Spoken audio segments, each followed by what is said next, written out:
안녕하세요. 홍프로 스포츠입니다. 적중하신 가족방분들 모두 축하드립니다. 홍프로 가족방에서 모든 경기, 언오버 및 핸디캡, 최종 조합 공유해드리고 있습니다. 적중률 높은 홍프로 가족방은 고정 댓글에 있는 링크로 문의해 주시기 바랍니다.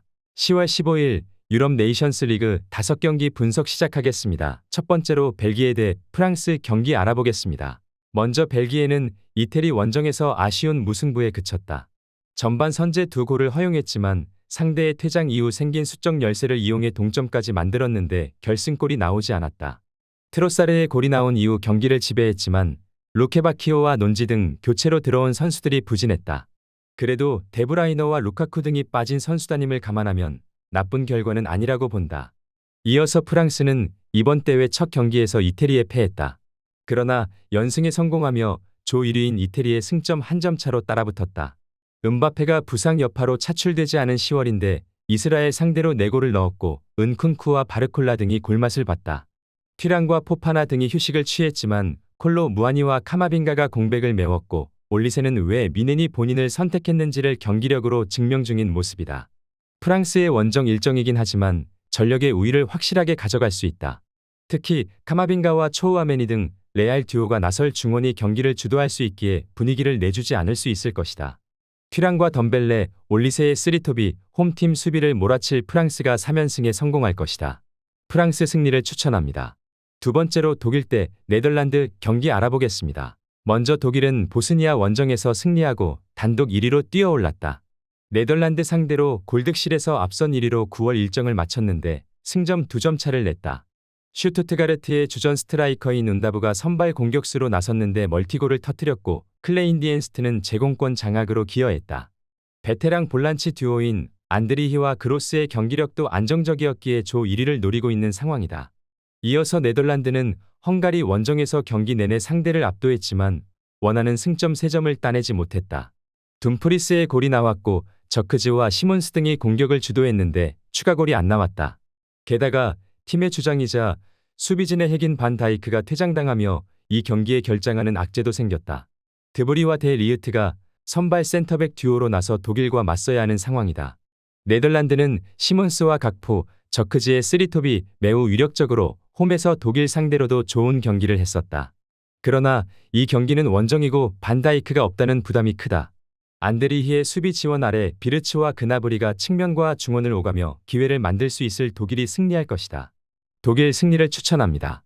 영상은 잘 보고 계신가요? 핸디, 언오버 및 최종 조합 공유받아 보실 수 있는 가족방 입장 방법 알려드리겠습니다. 첫 번째로 영상 하단의 댓글을 클릭해 주세요. 두 번째로 댓글에 링크를 클릭해 주세요. 마지막으로 채팅 참여하기 후 메시지 주시고 답장 기다려 주시면 됩니다. 나가기 하시면 가족방 입장 시켜드릴 수 없습니다. 언제든 편하게 문의 주시기 바랍니다. 세 번째로 에스토니아 대 스웨덴 경기 알아보겠습니다. 먼저 에스토니아는 지난 주말 홈 경기에서 아제르바이잔을 잡고 대회 첫 승을 올렸다. 승격보다는 안정적인 잔류를 우선으로 하고 출전한 이번 네이션스 리그인데 나름 원하는 결과를 냈다. 야코블레프와 비아시 등 측면 공격수들이 역습 상황에서 빠른 발로 상대를 넘어섰고 아인살루의 중원 존재감도 안정적이었다. 그러나 강팀 상대 경기력은 기복이 있는 모습을 보이고 있다. 이어서 스웨덴은 슬로바키아 원정에서 절반의 성공을 거뒀다. 1위를 두고 맞선 상대를 원정에서 만났는데 승점을 따냈다. 그로 인해 골득실에서 앞선 1위를 유지하며 이번 원정에 나설 수 있다. 뉴캐슬의 스트라이커인 이삭이 빠졌지만 켄 세마와 쿨루셉스키 등이 괴커스를 잘 지원했고 셀토스의 공격 가담도 원활한 모습을 보였다. 에스토니아의 홈이지만 스웨덴의 화력적으로 무게감이 쏠린다. 아야리와 칼스트롬 등 중앙 미드필더진이 공격 상황에서 적극적으로 라인을 올리며 상대에 부담을 줄 수 있고 쿨루셉스키와 엘란가, 라르손이 공격을 주도할 스웨덴이 승리할 것이다. 스웨덴 승리를 추천합니다. 네 번째로 웨일스 대 몬테네그로 경기 알아보겠습니다. 먼저 웨일스는 지난 주말 아이슬란드 원정에서 무승부에 그쳤다. 손흥민의 팀 동료인 브레넌 존슨과 전 리버풀 소속이었던 해리 윌슨의 전반골로 앞서갔는데 후반 연달아 골을 내주고 말았다. 벤 데이비스와 조로돈 등 경쟁력 있는 수비진이 상대의 공간 침투를 저지하지 못했다. 그래도 1, 2인 튀르키예와 승점 차가 2점에 불과하고 이번 경기 결과에 따라 순위를 바꿀 수도 있다. 무어와 보드헤드, 브레넌 존슨 등이 쓰리톱으로 홈에서 적극적으로 공격에 임할 것으로 보인다. 이어서 몬테네그로는 강등이 유력해지고 있다. 앞서 열린 3경기에서 단 한 골에 그쳤고 승점을 한 점도 뽑아내지 못했다. 지난 주말 경기에서는 튀르키예에 완패했는데 크리스토비치와 요베티치의 투톱에게 좋은 패스가 전달되지 않았고 무고사도 크랙으로 역할을 하지 못했다. 이 경기는 원정에서 난적을 상대하지만 승점 3점을 위해 라인을 크게 내리지 않을 것으로 보인다. 몬테네그로는 학사바노비치와 부크체비치의 이탈 이후 대표팀 전력이 약해졌다. 수비진도 기복이 큰 모습을 보여주고 있는 상황이다. 제임스와 쿠퍼가 중원에서 안정적인 운영을 통해 경기의 주도권을 가져올 것이고 존슨과 보드헤드가 상대의 수비를 몰아칠 웨일스가 승리할 것이다. 웨일스 승리를 추천합니다. 영상은 잘 보고 계신가요?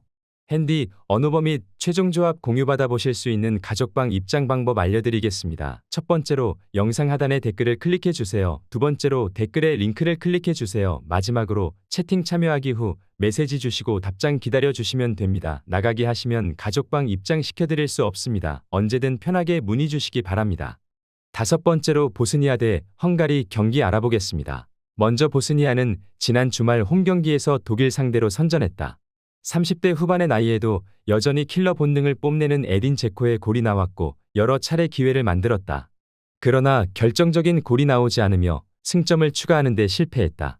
잔류를 위해 승점 한 점이 중요한 상황이기에 아쉬운 결과였다.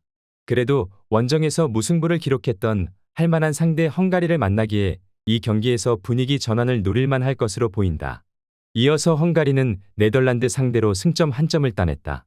첫 경기에서 독일 상대로 불안한 경기력으로 대패했지만 그 이후 연속 승점을 따냈다. 롤란드 살라이는 네덜란드전에서 이번 대회 팀의 첫 득점을 만들었고 세페르가 중원에서 상대의 공세를 안정적으로 저지했다. 굴라치를 대신해 주전 키퍼로 나서는 디보즈의 안정감도 있는 모습이다. 헝가리는 소보슬라이와 아담, 살라이 등 역습 상황을 이끌 공격 옵션이 즐비하다. 그러나 원정이라는 점은 부담이 될 수 있고 제코와 데미로비치를 앞세울 홈팀의 침투를 저지하기 위한 수비적 준비도 필요하다. 두 팀이 경기 내내 접전을 펼치며 승부를 내지 못할 것이다. 무승부를 추천합니다.